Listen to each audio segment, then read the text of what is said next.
అవినీతి ఎద్దడిని సమర్థవంతంగా పరిష్కరించగలిగాం. కర్ణాటక రాష్ట్రాన్ని సంప్రదించి నారాయణపూర్ డ్యామ్ నుండి 2 టీఎంసీల నీటిని రాబట్టుకోగలిగాం. కొత్త బోర్లను హ్యాండ్ పంపులను సమకూర్చి చివరికి ములుగు భద్రాద్రి జిల్లాల్లోని 35 గుత్తికోయ నివాసాలకు త్రాగునీటిని సరఫరా చేసి చిరకాలంగా పెండింగ్లో ఉన్న సమస్యని పరిష్కరించాం. నీటి వసతులకు సంబంధించిన వివిధ నిర్మాణాల నిర్వహణ. కానీ ఈరోజు బడ్జెట్ చూస్తే ఏ ఒక్క పాలసీ ఫార్ములేషన్ జరగలేదు. రాష్ట్రానికి సంబంధించినటువంటి ఏ ఒక్క విషయంలో కూడా ఈ అర్బక ప్రభుత్వం ఇప్పటి వరకు పాలసీ ఫార్ములేషనే చేసినట్టుగా కనపడతలేదు. వ్యవసాయం ఉంది, మాకు స్పష్టమైన అవగాహన ఉండే ఈ రాష్ట్రంలో వ్యవసాయ స్థిరీకరణ జరగాలని మేము 2 పంటలకు కూడా ఇచ్చినాం రైతు బంధు. వీళ్ళు ఎగ్గొడతామని చెప్తా ఉన్నారు.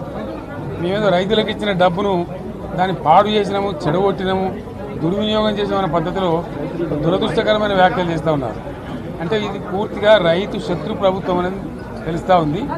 ధాన్యం కొనుగోలు చేయలేదు, విద్యుత్ సరఫరా చేయడం లేదు, నీళ్లు సరఫరా చేయడం లేదు, చాలా ఇబ్బందులు పెడతా ఉన్నారు. ఇంకా రైతు భరోసా, రైతు బంధు గురించి ఇంకా ప్రస్తావనే లేదు. ఎప్పుడేస్తారని మా ఎమ్మెల్యేలు అడిగితే కూడా కనీసం సమాధానం చెప్తలేరు. కాబట్టి రైతులను వంచింది ప్రభుత్వం, వృత్తి కార్మికులను వంచింది.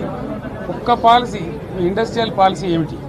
ఏమి లేదు. బట్టి గ్యాస్ ట్రాష్ పంచరంగం ఈస్మాన్ కలర్ లాగా చెప్పడం తప్ప, స్టోరీ టెల్లింగ్ లాగా ఉన్నది తప్ప బడ్జెట్ చెప్పినట్టు లేదు.